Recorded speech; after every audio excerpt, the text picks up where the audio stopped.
Welcome to Seeking Alpha's Alpha Talks Editors Roundtable, what moved markets this week, the week ending Friday, February 19, 2021, a week where Americans and investors worldwide were exposed to just how little our regulators and lawmakers actually know about financial markets. And perhaps not entirely unrelated, Bitcoin prices. Bitcoin is now a $1 trillion market cap, whatever it is, digital coin, I guess. And that's where we are. The markets, the risk markets, equities were mostly flat for the week, down the first 3 days. This was a holiday shortened week, down the first 3 days and have recovered today, Friday, as we record this at noon on Friday. So let me introduce the panel. I am joined once again this week by Kim Kahn, Senior News Editor, and Stephen Alfer, Managing Editor of Breaking News. I am your host and moderator, Nathaniel E. Baker, Senior Editor of Strategic Contributors here at Seeking Alpha. So why don't we start with Kim to give us the big picture overview and tell us what he's been watching. Well, it's been another mixed week, and we've seen like some of the sectors that were high flying, like equities and oil, kind of stagnate a bit. The S&P going today was just down about 0.5%, but it was off for 3 days in a row. Oil seems to have it's retreating a bit. It's even with the severe weather in Texas, you think might give prices a boost. But we've seen sharp moves elsewhere, though. Let's see. We talked about Bitcoin a little bit. I'm sure we might talk about more later, just of it continuing to rally. But you look at this huge sell-off in the bond market. Yeah. That's really captured a lot of attention. And we're up now, I think, to 1.34% on the 10-year nominal rate. And then we've seen even bigger moves in real rates. So if you look at the 10-year tips, inflation protected, that's gone up about 25 basis points in a week. So it's now at like negative 0.8%, still very, very negative. But that's getting back to levels where it's seen last November, where it was kind of the peak that real rates got post-COVID. So that's having an effect on some of the bigger like mega cap stocks, these stocks that have had these huge valuations, because a lot of people are saying like this was a reason that such low real rates was a reason that you could ignore valuations in these high growth stocks, because there was just a no alternative trade. So that may be leading to a little bit of second guessing. It's also got people on the watch for how much the Fed's going to let the longer end of the yield curve steepen. They really don't want to go into yield curve targeting, but I think that they might, if it keeps going, be forced to boost purchases a bit on the longer end. All right. What about on the corporate news front, Stephen? What were you watching there? I'll just, if I can quickly speak to interest rates, I think it's a fascinating story. I think it's going to be something we're going to be talking about this year, and shocking to no one, I'm really interested in the kind of the contrarian takes on the move in interest rates. And if anybody remembers Hugh Hendry, global macro manager from the UK, who shot to a lot of fame during the global financial crisis, he's now kicking it back in same parts, but still quite active on the macro front. He suggests what we're seeing now is this massive head fake. People, not everywhere, but a little bit, are kind of getting out from the lockdowns with the vaccines use growing, and you're seeing this kind of explosion in economic activity as folks kind of get back to living a little bit in some parts of the world. But he thinks it's a head fake. He thinks eventually the bull market in bonds, or the decline in yields, will reassert itself in a very strong fashion.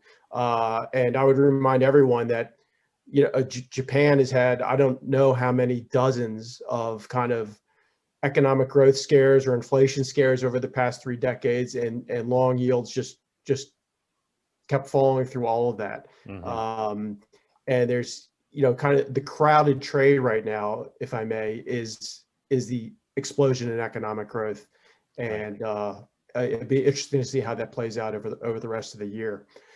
In corporate news, I'll tie in corporate news with some Bitcoin news. Is MicroStrategy this week with a convertible debt offering. They ended up they wanted to raise about 600 million. They're going to end up raising more than $1 billion at 0% interest rates, 0% coupon at least. Now, it might be dilutive to the equity holders as those bonds get converted, but they're paying 0% interest. And as you mentioned at the start, as we speak, Bitcoin has surpassed $1 trillion market cap, and just keeps going higher. So that's a really big story.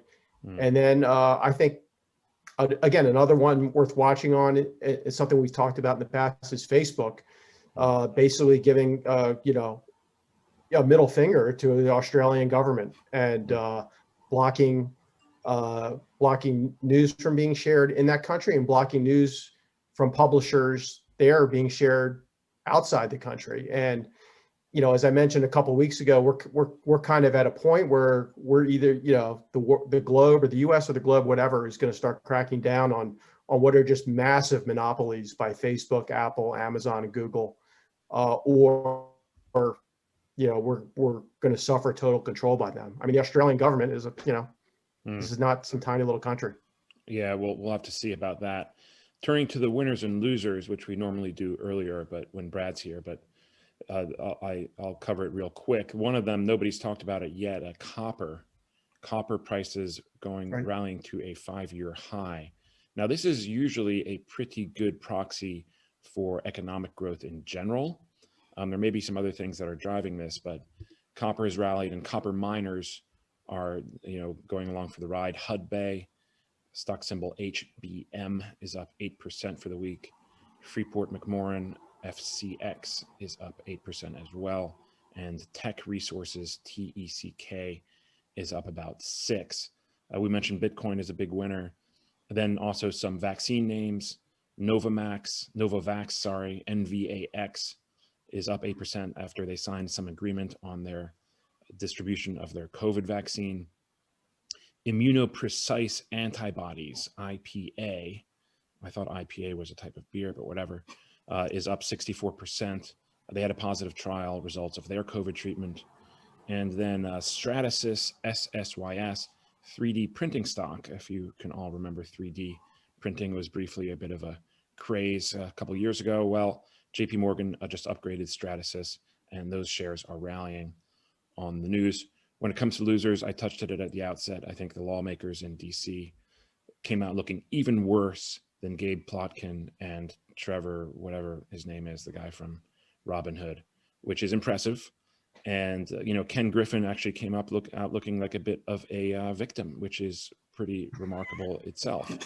So that was, and interestingly, if you look at the market and the way when exactly things turned, you could make the case, it was on Thursday afternoon when investors and traders became convinced that these lawmakers had absolutely no idea about any of this stuff and were in absolutely no position to impose any kind of regulations, and that it was safe to just go on buying stocks and bidding things up to the moon. That's my take, at least. And so my favorite part of the hearing was one of the congressmen. I don't know the guy's name. I don't know which team he plays for, but seems not to understand the difference between a publicly traded company and a privately held company. Privately held company, he was questioning the Robinhood guy. That was the ranking member. He was questioning him about why Robinhood's customers were not allowed to invest in Robinhood. And I could just see like the wheels turning in Vlad's heads, like, who am I talking to here? Well, there's publicly traded companies, there's privately held companies, and there's rules about, oh my goodness. So it was definitely one of those "we sell ads, Senator" moments. Yeah, Confederacy of dunces. My goodness. Right. Yeah. Right. And, we talk about financial literacy a lot, especially on the social media and teaching it in schools. Forget that. Maybe we should start with Congress, teaching them some of this stuff. I mean, gosh. Yeah. And then don't forget also all the issues with not muting mics, all the feedback. Apparently these guys have not done any Zoom calls over the last year and don't know how to deal with any of that stuff either. So just an embarrassing display all around. Anyway, favorite stories of the week. Stephen, what's yours? My favorite story was kind of the ongoing coverage of Texas, and as it relates to crude oil and commodities in general. Again, I have a bit of a contrarian take. crude oil has been going up for months now. And did the news from Texas maybe push it up a little bit higher? Maybe, maybe not. But, crude oil was negative, not many months ago, and now it's $60 a barrel. We have a, major commodity bull market going on. You mentioned copper, soybeans, beans are in the teens. It's been many years since that's happened. Copper's at a 10-year high. Silver is on the rise. It's being masked, I think, a little bit by, again, the Texas news. Everyone's saying, well, oil's up because of Texas. Oil's been going up for months. It's also being masked by gold, which is struggling. And I think gold is just, losing some luster as money moves from gold to Bitcoin. So again, it all ties into interest rates, the kind of mini economic boom that seems to be underway. Going to be a great story to watch going forward. Mm-hmm. Kim, what about you? Another ongoing story that we don't seem to be able to shake is stimulus. And as I mentioned before about this really steep climb in real rates, that's brought up questions of is there already too much fiscal stimulus coming? And, do we need to ease back? And then on the other side, though, you've got the bad news is good news from Texas saying like, okay, we need a lot of infrastructure spending. So even with this $1.9 trillion plan, we can count on a lot more money coming in because people are going to be forced to upgrade power grids and weatherproof power lines and other things. And that could have a bipartisan chance of making it through. So again, we've got a lot of push and pull there. All right, that concludes the show for today.